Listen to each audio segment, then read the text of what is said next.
हाँ जी सर, हमें बेसिकली ये दिया हुआ है कि एफ एक्स इक्वल टू है हमारे पास x into cot inverse x, x into cot inverse x, right. तो एफ डैश एक्स अगर हम लोग निकालेंगे तो वो आ जाएगा अपने पास minus x by one plus x square और प्लस आ जाएगा तो कॉट इनवर्स एक्स। अगर हमारे पास एफ एक्स मतलब कि एफ एक्स इक्वल टू है एक्स इंटू है तो कॉट इनवर्स एक्स, तो एफ डैश एक्स अगर हम लोग निकालेंगे तो वो आ जाएगा हमारे पास minus x by one plus x square और प्लस आ जाएगा तो कॉट इनवर्स एक्स। तो एफ डबल डैश एक्स आ जाएगा हमारे पास x square minus one by one plus x square का whole square minus one by one plus x square. तो एफ डबल डैश एक्स हमारे पास आ जाएगा सॉल्व करने पर minus two by one plus x square का whole square. F double dash x हमारे पास आ जाएगा minus two by one plus x square का होल स्क्वायर। तो जैसा कि हम लोग देख पा रहे हैं कि एफ डबल डैश एक्स आपका निगेटिव है, मतलब कि एफ डैश एक्स आपका क्या है तो डिक्रीजिंग फंक्शन है। जैसे कि हम लोग देख पा रहे हैं कि एफ डबल डैश एक्स आपका निगेटिव है तो एफ डैश एक्स आपका तो क्या है तो डिक्रीजिंग फंक्शन है, क्योंकि F double dash x negative है तो एफ डैश एक्स आपका तो क्या है तो स्ट्रिक्टली डिक्रीजिंग फंक्शन है, ठीक है। अच्छा, आप देख रहे हैं कि एफ डैश जीरो का वैल्यू आपके पास क्या दिया हुआ है पाई बाई टू है। इसमें अगर आप जीरो रखिएगा तो आपके पास पाई बाई टू आएगा, इसमें अगर आप जीरो रखिएगा तो आपके पास पाई बाई टू आएगा। तो एफ डैश जीरो बराबर है आपके पास बेसिकली तो क्या है पाई बाई टू। तो इससे ये आ गया है कि x ग्रेटर देन जीरो के लिए एफ डैश एक्स आपका पाई बाई टू से छोटा ही होगा हमेशा, ठीक है। क्योंकि आपके पास f double dash x negative है, मतलब कि एफ डैश एक्स आपका क्या है स्ट्रिक्टली डिक्रीजिंग फंक्शन है और आपके पास एफ डैश जीरो बराबर दिया हुआ है पाई बाई टू, मतलब कि x ग्रेटर देन जीरो के लिए एफ डैश एक्स आपका जो है वो आपका पाई बाई टू से छोटा ही आएगा हमेशा। तो अब अगर हम लोग बेसिकली तो x कोई भी एक रैंडम नंबर मान लेते हैं पॉजिटिव नंबर x, हम लोग कोई भी एक रैंडम पॉजिटिव नंबर अगर हम मान लेते हैं और x से x प्लस टू बाई पाई के बीच में हम लोग अगर लगाते हैं ना एलएमवीटी एफ एक्स पर, हम लोगों ने x कोई भी एक रैंडम पॉजिटिव नंबर मान लिया है और हम लोगों ने fx पर एलिमिनेट लगाया है from x to x plus two by pi. Again मैं फिर से बोलता हूँ, हम लोगों ने x कोई भी एक रैंडम पॉजिटिव नंबर मान लिया है और हम लोगों ने fx पर एलिमिनेट लगाया है from x to x plus two by pi. x कोई भी एक रैंडम पॉजिटिव नंबर मानकर fx पर एलिमिनेट लगाया है from x to x plus two by pi. तो हमारे पास क्या आया है f of x plus two by pi minus fx और by two by pi is equal to आ गया है f plus c1 for some c1 belongs to x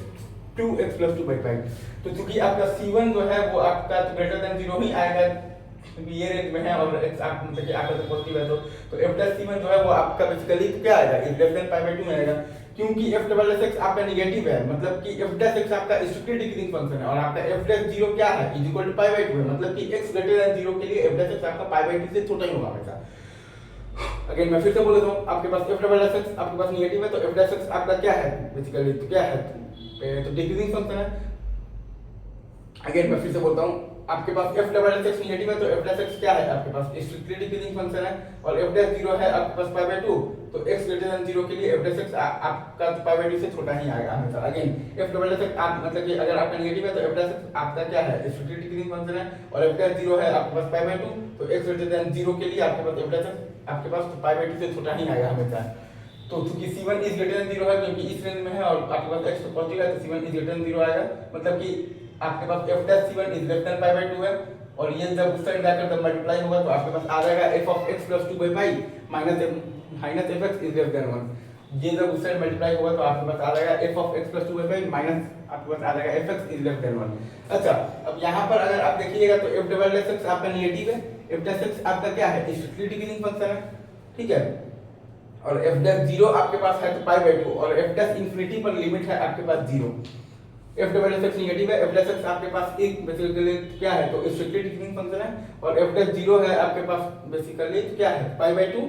और f डैश इंफिनिटी पर लिमिट है आपके पास जीरो, मतलब कि f डैश x क्या है ऑलवेज पॉजिटिव है in x is greater than equal to zero. f dash x always positive है in x is greater than equal to zero. कैसे f double dash x negative है, f dash x आपका strictly decreasing function है और आपके पास f dash zero है आपके पास पाई बाई टू और f डैश इंफिनिटी पर लिमिट जीरो को जा रहा है, ठीक है। मतलब कि आपके पास f डैश x ऑलवेज तो क्या है पॉजिटिव है इन x से, मतलब कि in x is greater than equal to zero. तो ये क्योंकि ऑलवेज पॉजिटिव है मतलब कि ये कभी भी जीरो नहीं है f डैश x, मतलब कि cot inverse x is equal to x by 1 plus x square का नो सॉल्यूशन है in x is greater than zero, ठीक है। अगेन मैं फिर से बोल देता हूँ, f double dash x negative है, f डैश x आपका स्ट्रिक्टली डिक्रीजिंग फंक्शन है,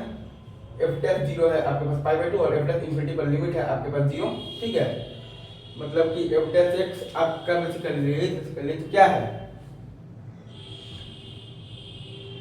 एफ प्लस एक्स आपका ऑलवेज क्या है पॉजिटिव है in x greater than equal to 0, मतलब कि इसका मतलब कि तो अगर F plus x always positive है तो एफ प्लस एक्स तो कहीं पर भी जीरो नहीं है, मतलब कि cos inverse x is equal to x by 1 plus x square का तो नो सॉल्यूशन है इन एक्स ग्रेटर देन 0। अच्छा अब ग्राफ बनाइएगा तो अच्छा इसमें अगर आप बेसिकली आप रखिएगा x इज इक्वल टू 0 तो आपके पास fx तो 0 आएगा, x0 बराबर 0 है, और limit x tends to infinity पर fx अगर आप निकालिएगा लॉपिटल्स रूल से तो वो आ रहा है 1। ये fx में अगर आप देखिएगा तो f0 0 है और limit x tends to infinity fx आप निकालिएगा लॉपिटल्स रूल से तो वो आ रहा है 1। अगेन ये fx मतलब कि is equal to x into cos inverse x में आप देखिएगा तो f0 0 है और limit x tends to infinity fx पर अगर आप लॉपिटल्स लगाएंगे तो वो आ रहा है आपका 1, राइट। और f प्लस एक्स आपका ऑलवेज पॉजिटिव है in x greater than equal to 0, ठीक है, इज इट ट्रू? तो यही मानकर आप f0 पर 0 है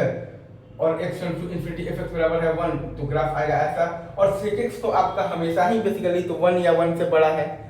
sec x तो आपका हमेशा ही 1 या 1 से बड़ा है, मतलब कि क्या fx is equal to sec x has no solution in x greater than 0, मतलब कि क्या तो fx is equal to sec x has no solution in x greater than 0। बस यही है sir. Thank you very much, enjoy this question.